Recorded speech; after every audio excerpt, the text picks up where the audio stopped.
আজকের দিনের কয়েকটি গুরুত্বপূর্ণ কাজের মধ্যে একটা মোটামুটিভাবে আমরা আদায় করেছি, সেটা হলো জুমার সালাত জামাতের সাথে আদায় করা। আল্লাহ পাক যেন আমাদের নামাজগুলোকে কবুল করেন, আমিন।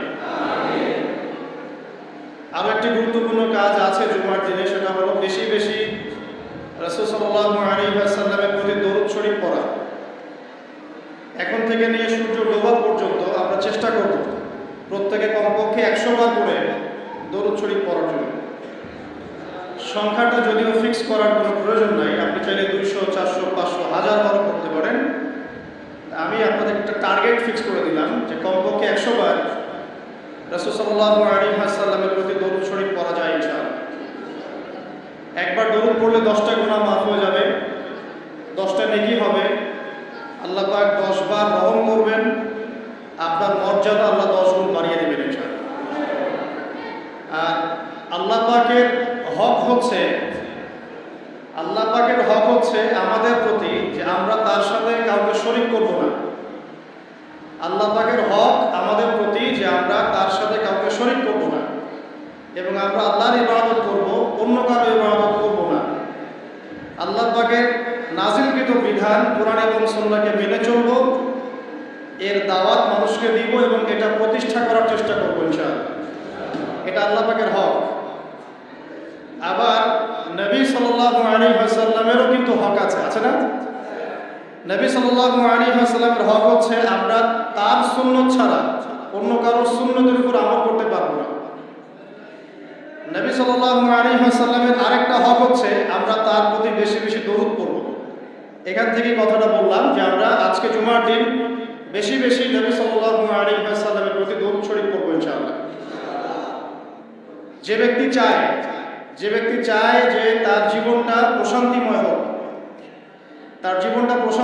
হোক, তার জীবনে টেনশন না থাক, ঝামেলা না থাক, যন্ত্রণা না থাক, আবার থাকলেও যেন এগুলো আল্লাহ পাক কাটিয়ে দেন, এমন যদি কোনো ব্যক্তি তাকদীর চায়, আমার পরামর্শ হচ্ছে সে যেন বেশি বেশি দরুদ শরীফ পড়ে। যত বেশি দরুদ পড়বেন আপনার জীবনে প্রশান্তি নেমে আসবে চায়। কারণ কি? কারণ হচ্ছে আমরা যদি নবীকে সালাম দেই, নবী সাল্লাল্লাহু আলাইহি ওয়াসাল্লাম সেই সালামের উত্তর দেন। কি করেন? কিভাবে দেন সেটা আল্লাহ জানেন, আমরা ব্যাখ্যা করতে পারবো না। কোরআন হাদিসে এমন কিছু বিষয় আছে যেগুলো ব্যাখ্যা করার দরকার নেই। এই ব্যাখ্যা করতে গিয়ে মুসলিমদের মধ্যে শত শত দল হয়ে গেছে। এই যে আর রহমান আলাল আরশ ইস্তাওয়া, এটা শুনেছেন না? আর রহমান আলাল আরশ ইস্তাওয়া, রহমান আরশের উপরে ইস্তাওয়া, রহমান আরশের উপরে ইস্তাওয়া। রহমান মানে কি? আল্লাহ পাক আরশের উপরে ইস্তাওয়া। এখন ইস্তাওয়া এর ব্যাখ্যা করতে গিয়ে কেউ বলেছে আল্লাহ পাক সমাসীন। আল্লাহ পাক কি? বলে নাউজুবিল্লাহ। সমাসীন মানে কি? একটা আসনের উপরে যিনি বসা থাকেন, একটা আসনের উপরে বসা থাকেন, সমাসীন। এই চেয়ার বা কুরসির উপর আমি যদি বসি, আপনি বলতে পারেন আমি এই কুরসির উপর সমাসীন। আল্লাহ পাক কি বসে আছেন? তাহলে যে ইস্তাওয়া এর অর্থ যে করলেন সমাসীন, এটা কুফরি হয়ে গেল। ইস্তাওয়াকে ইস্তাওয়ার জায়গায় ছেড়ে দেন। আল্লাহ পাক আরশের উপরে ইস্তাওয়া, আল্লাহ তার জাত এবং সিফাত অনুযায়ী যেভাবে থাকা সেভাবে আছে। আমার ব্যাখ্যা করার প্রয়োজন আছে? ব্যাস, এই ব্যাখ্যাগুলো করতে গিয়ে সমাজে দলে দলে বিভক্ত হয়ে গেছে।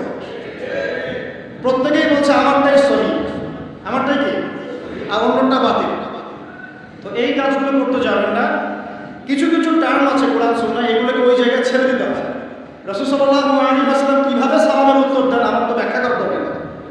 আল্লাহ পাক যেভাবে তাকে তৌফিক দেন সেভাবেই তিনি উত্তর দেন। এখন কেউ যদি নবীর সালামের উত্তর পায়, সে কি সৌভাগ্যবান না? সালাম মানে কি? আসসালামু আলাইকুম, আমি যে বললাম অর্থ কি? আপনাদের সবার উপরে আল্লাহর শান্তি রহমত বর্ষিত হোক, তাই তো?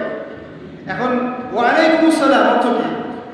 আপনার উপরেও আল্লাহ পাকের শান্তি এবং রহমত বর্ষিত হোক, ওয়া রাহমাতুল্লাহি ওয়া বারাকাতুহু। আচ্ছা, এখন নবী সাল্লাল্লাহু আলাইহি ওয়াসাল্লাম যদি কাউকে সালাম দেন বা সালামের উত্তর দেন, তার অর্থ কি আসবে? তোমার উপরেও শান্তি বর্ষিত। আর নবী যদি কারো জন্য শান্তির দোয়া করেন, তার জীবনটা শান্তি হবে না? এখান থেকে বললাম যে যত বেশি আপনি দরুদ শরীফ পড়বেন ইনশাআল্লাহ আপনার জীবনে শান্তি নেমে আসবে।